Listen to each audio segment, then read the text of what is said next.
I was born into a Zoroastrian family. My mum and dad, both Iranian Zoroastrians. My grandfather was a priest on my mother's side, the famous Magi.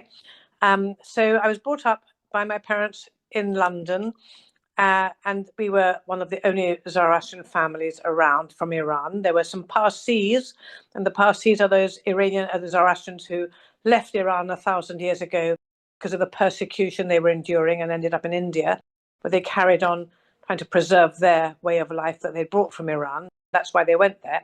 But in my case, I was brought up by Iranian Zoroastrian parents whose lifestyle, life experience was embedded into their upbringing, the upbringing they gave me. We had open door to anybody who rang up and said, I've arrived in England and I don't know anybody. And Mummy and Daddy would always say, well, you can come over and have a meal. And then some of them would stay. They helped people who had to find schools or had to find colleges. They wanted to go to medical facilities. My parents just embodied generosity and kindness to people who came. And they also very much taught my brother and myself that we must never tell a lie. Zoroastrians don't tell lies. We don't cheat people. We don't take advantage of people. We keep our word. We keep our promise. They were very upright, very, very correct. I remember finding some money in the street one day. My father, it was about half a crown, 2 and 6, which is now such a derisory amount of money. But anyway, then my father made me go to the police station and hand it in. Because he would not have me picking up money that wasn't mine.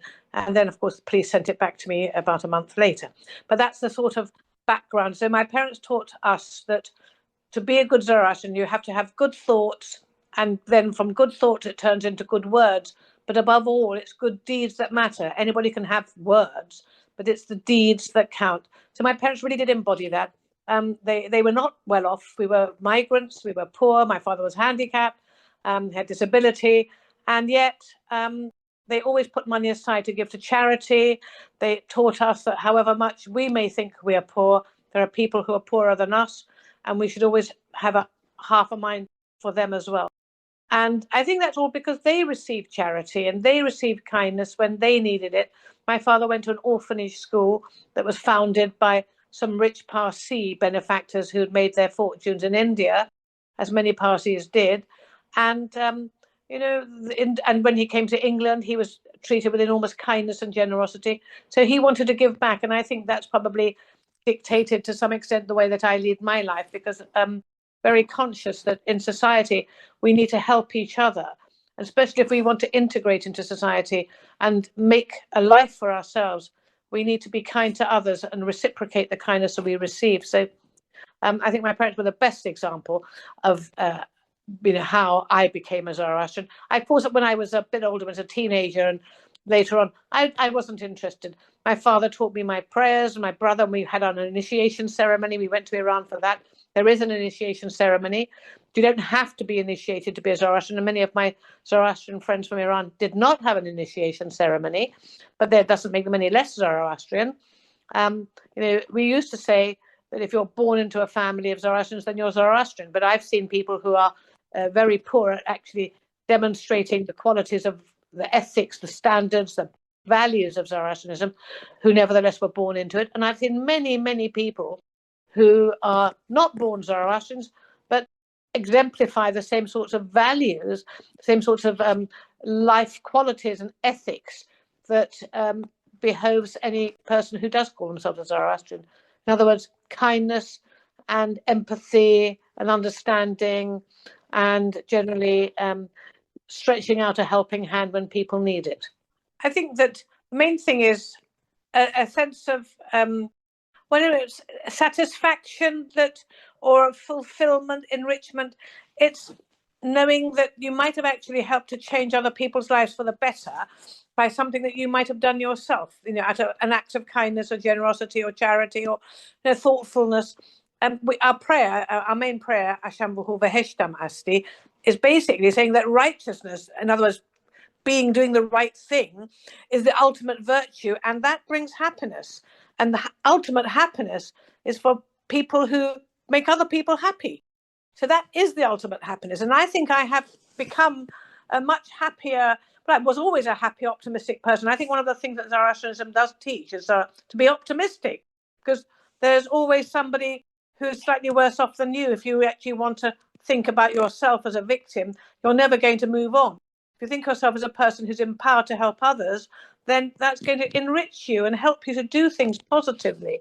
So I think that it's a very positive and a jolly and happy way of thinking and way of being, and bringing happiness to others through acts of kindness of your own to them certainly brings back rewards to you. And you're not looking for the reward, but it's an automatic build into it that if you are kind, people tend to like you. And if you want to be liked, which most people do, then that's a simple way of making sure that you have positive feedback from people. And you're never alone if you don't want to be alone. Of course, if you want to be alone, that's fine. You don't have to approach anybody. But the point is that it is a very good way of building up a community and helping to develop harmony in society. And the idea of you don't tell lies and the idea that you help people, I think, is a very good foundation for a decent community to exist. I hope I have made clear that Zoroastrianism is a way of life. It's not so much about ritual practice as actually practicing some very core ideas, and such as good thoughts, good words, good deeds, honesty, decency, kindness, empathy, and so on. So if you actually practice all those things, you don't need to go and formally announce yourself as a Zoroastrian. But if you're desperate to belong to a community of other Zoroastrians, then the organization, the World Zoroastrian Organization, is one of the few that does accept converts. In America, many people have become Zoroastrians through the Zoroastrian Assembly. But here in Britain, the World Zoroastrian Organization, which has a website, could facilitate that. It would require you to show a commitment and a sincerity, because it's all very well to say, I want to. And many Iranians who belong to other faiths want to rediscover the 3,300-year-old faith of their forefathers that is native to Iran. So they want to come back to it, some of them, but it's very easy to say, and it's very much more demanding to practice. So we don't automatically just say, yes, come and be initiated. We say, well, why do you want to be initiated? Is it essential that you should, or why can't you just practice the way of life as any other person, but just if you want to call yourself Zoroastrian, do so. So I say that, but we can be initiated. Iranians are very much more accepting of that. We have another group of Zoroastrians who migrated to India that I've referred to because of the persecution when the Arabs conquered Iran and imposed Islam upon the country. And those people went to India and became known as Parsis because they came from Parsha. So Parsha, Parsis, and Pars was the province, and Iran was known as Persia by the Greeks. So that is why they became known as Parsis. Now because there's a caste system in India, and because they didn't want to in any way unsettle the local people, and also because the idea of converting people from one religion to another in Iran, when they left Iran, was absolutely forbidden, and they would end up having their heads chopped off for doing that. It's called apostasy. The person converting out of Islam would be an apostate, and the person helping them to convert would be a facilitator, a very dangerous thing to do. They came to India with those ideas that you do not convert people. And so the Parsis have kept that tradition that you do not accept converts, but they are slowly letting go of that, because many of them have now come to understand that the message that Zoroaster was teaching was not that this is a caste or a race. This is a group of people who have the same values. And this is to be found in the words of Zoroaster, in the Gathas. These are the words, the songs attributed to Zarathustra or Zoroaster, 3,300 years ago, maintained through oral recitation and transmission through generations of priests. But we now have them transcribed and we have them translated. And it makes it very clear that this is a message to be shared by people who want to belong to the same community of like-minded people who want to do good in the world, to try and bring about a harmonious society where men and women are equal, and women are addressed in the Gathas just as men are. And in one passage, it actually says to married couples, just young married couples, you are both each other's helpers, and each of you has to strive to outdo the other in the amount of kindness and goodness you can bring about. But just shows that they're very enlightened. And we also, of course, had women priests. and we have documented evidence for that. So Zoroastrianism is a very ancient but very enlightened way of life that treats men and women equally, that Garters rails against the exploitation of vulnerable people by people who wield power, the religious people who had power, and the rulers who had power and influence. And it rails against violence, it rails against things that are outrageous and rape and arson and things that were happening clearly at the time, which is perhaps what inspired Zoroaster to bring about or to put out a message that gave people hope for a better future that could be built with the goodwill of a community of people who joined forces to try and bring about happiness for others and therefore to bring happiness to themselves. So in order to become a Zoroastrian, back to the question, you can simply just practice that way of life. But if you're very keen on having an initiation ceremony, then you would have to demonstrate your sincerity, learn some basic prayers, because while I don't believe in ritual, we do have ritual, we do have priests. These are things that inevitably accumulate around religions. Christianity didn't start with Jesus having priests. It didn't start with people singing hymns or other things. These things happen.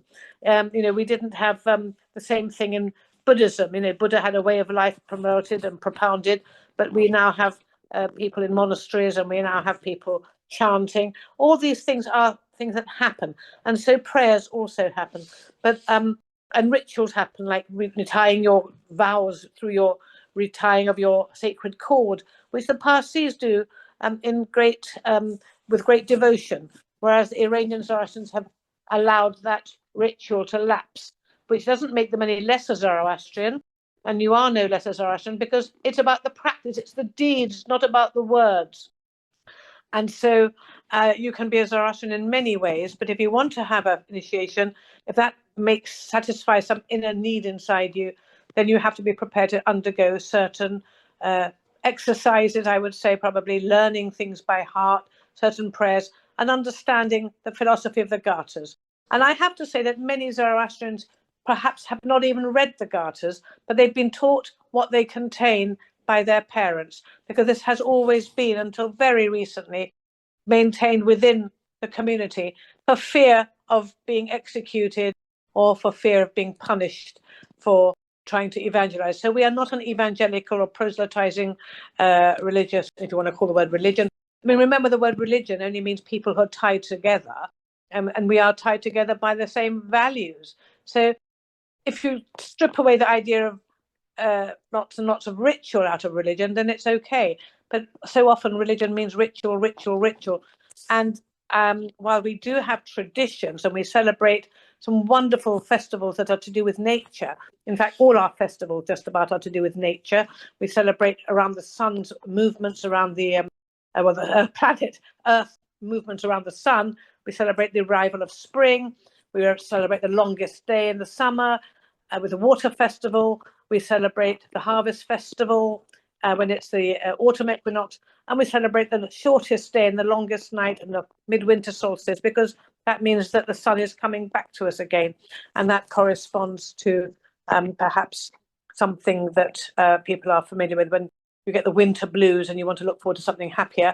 So, and we have many other festivals too that are a fire festival, and I mentioned the water festival. We have a Valentine's Day festival, which is Mother Earth, womanhood, motherhood, nurturing. So those all tied up together. That's always in February. We think we were there first with St. Valentine's Day being the festival of love and nurturing and mothering. So all those things are there, and they're to be celebrated. So you can be a Zoroastrian, celebrate all those things. And if you want to join the community through a formal membership and initiation, that is also possible. So if you are interested, then you can contact the World Zoroastrian Organization and you will be given further information.